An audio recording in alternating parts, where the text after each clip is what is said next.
Hello बच्चों, एक नया टॉपिक आपके लिए लेकर आया हूं जिसका नाम है प्रकाश का परावर्तन, रिफ्लेक्शन ऑफ लाइट। इस टॉपिक में हम प्रकाश के परावर्तन से संबंधित जितनी भी घटनाएं होती हैं उन पर चर्चा करेंगे।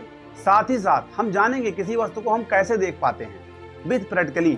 हमारी इस वीडियो में आप लास्ट तक बने रहना ताकि आपके लास्ट में हम कुछ पॉइंट आपको बताएंगे जो परीक्षा की दृष्टि से बहुत मोस्ट इंपॉर्टेंट है। तो चलिए शुरू करते हैं। प्रकाश का परावर्तन एक टॉपिक है जिसका नाम है प्रकाश का परावर्तन। प्रकाश का परावर्तन क्या होता है? देखिए, परावर्तन मतलब होता है किसी वस्तु से टकरा करके प्रकाश का वापस लौट आना। जैसे आपने एग्जाम्पल के लिए समझना कि हमने कोई एक शीशा ले लिया, शीशे पर हमने प्रकाश को डाला, डालने के बाद क्या होगा कि आप देखोगे कि उसमें से अधिकांश किरणें हैं। शीशा देखिए, आप देखोगे कि पीछे की तरफ एक हरी हरी सी पट्टी रहती है जिसको हम बोलते हैं कलई करना। अगर हम कांच को कलई ना करें तो दर्पण नहीं बन पाएगा। अब ऐसी कंडीशन में हम क्या करते हैं कि कांच को लेकर के उसके किसी एक पृष्ठ पर क्या करते हैं, कलई कर देते हैं, जिसको हम दर्पण कहते हैं। दैनिक भाषा में हम लोग शीशा कहते हैं, ठीक है ना। जैसे यहां समझिएगा, यहां पर हमने क्या किया, एक हमने दर्पण ले रखा है, दर्पण में शीशा, और उस शीशे पर हमने एक टार्च ले लिया और टार्च से प्रकाश की किरण को डाला गया है। हमने देखिए एक हरा हरा सा कलर से आपको बना रखा है इसे करके, जिसका अर्थ होता है कलई करना। कलई अगर नहीं करेंगे तो क्या हो जाएगा, ये केवल आपका कांच रह जाएगा। लेकिन जब हमने कलई कर दिया तब क्या बन गया, आपका दर्पण बन गया। कौन सा दर्पण है? समतल दर्पण है। कौन सा दर्पण है बेटा? इसका नाम क्या दे सकते हैं हम लोग भैया? समतल दर्पण। समतल दर्पण, ठीक है ना। दर्पण पर भी हम टॉपिक पर चर्चा करेंगे।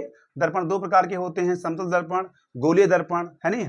समतल दर्पण क्या होता है, जैसे मान लिया कोई एक समतल कांच है, उसके हमने किसी एक पृष्ठ पर कलई कर दिया, दूसरा पृष्ठ क्या हो जाता है, परावर्तक हो जाता है। क्या रहता है? परावर्तक। इधर से हम मुंह अपना देखते हैं, चेहरा देखते हैं, वो क्या है, परावर्तक पृष्ठ है। और जो शीशे का पीछे वाला है वो क्या है, कलई किया हुआ पृष्ठ है। जैसे देखिए हमने शीशे को ऐसे रखा है, यहाँ पर पीछे की तरफ हमने क्या कर रखा है, कलई कर रखा है, हरा सा पेंट कर रखे हैं।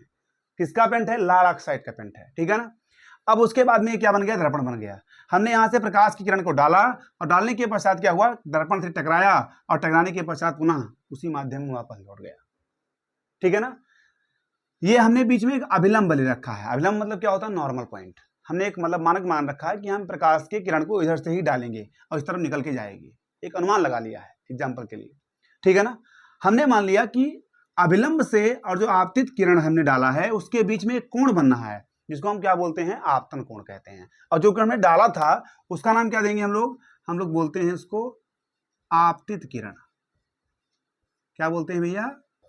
आपतित किरण, ठीक है ना। जो लौट गई वापस उसका नाम क्या है, परावर्तित किरण। क्या नाम देंगे हम लोग? परावर्तित किरण, ठीक है ना। और आपतित किरण और अभिलंब के बीच में एक कोण बनना है जिसको हम लोग क्या बोलते हैं, आपतन कोण। जिसको हम क्या बोलते हैं, आपतन कोण, और एंगल आई से लिखते हैं, ठीक है ना। उसके बाद में जो आपके अभिलंब से और परावर्तन यानी जो परावर्तित किरण हो रही है उसके बीच में जो कोण बनता है उसको हम क्या बोलते हैं, परावर्तन कोण, और एंगल आर से लिखते हैं। क्या होता है प्रकाश का परावर्तन? सर आपने सब कुछ बता दिया। प्रकाश का परावर्तन क्या है, आपतन बिंदु क्या है, आइए हम लिख भी दिया ताकि आपको समझने में कठिनाई न हो। यहां से लिखा गया कि जब प्रकाश की किरणें किसी पालिशदार, जैसे पालिश तल है पर या चिकने तल पर, जैसे मान लिया कोई शीशा है, पर पड़ती हैं तो उसका अधिकांश भाग वापस उसी माध्यम में क्या होता है, लौट जाता है। यह घटना क्या कहलाती है, प्रकाश का परावर्तन कहलाती है, ठीक है ना। प्रकाश के परावर्तन के दो नियम होते हैं बेटा। पहला नियम देखिए, पहला क्या है, आपतित किरण और परावर्तित किरण और आपतन बिंदु आपका ये है, ये क्या है, आपतन बिंदु पर अभिलंब, यन फॉर नॉर्मल होता है, इसको हम लोगों ने इंग्लिश में रखा है।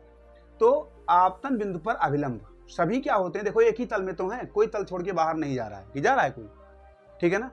तो सभी के सभी जो होते हैं एक ही तल में होते हैं, वे प्रथम नियम आपका हो गया। दूसरा नियम क्या है, आपतन कोण एंगल आई सदैव परावर्तन कोण एंगल आर के क्या होता है, बराबर होता है। ये दो नियम हैं आपके। ये दोनों नियम आपके परीक्षा की दृष्टि से इंपॉर्टेंट हैं, ये परीक्षा में आते रहते हैं, ठीक है ना।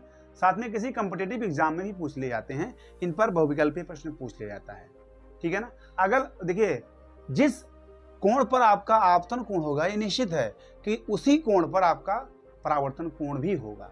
जैसे अगर हमने पहले कंडीशन में 30 अंश पे डाल दिया तो हमें परावर्तन किरण भी और परावर्तित किरण हमें मिलेगी, वो भी किस पे मिलेगी, 30 अंश पर ही मिलेगी। ठीक है ना। ये निश्चित है कि सदैव जो आपका आपतन कोण है वो परावर्तन कोण के क्या रहेगा, बराबर रहेगा। ठीक है ना। टॉपिक आपको अच्छा लगा हो और इस जो आपने टॉपिक पढ़ रखा है, इस टॉपिक का अगर आपको हैंड राइटिंग का एक कलरफुल नोट्स चाहिए तो इसलिए हमारे इस चैनल को पहले सब्सक्राइब कर लेना।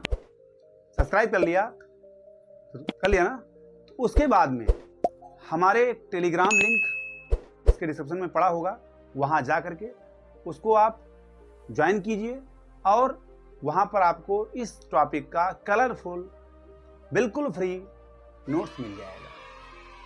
धन्यवाद।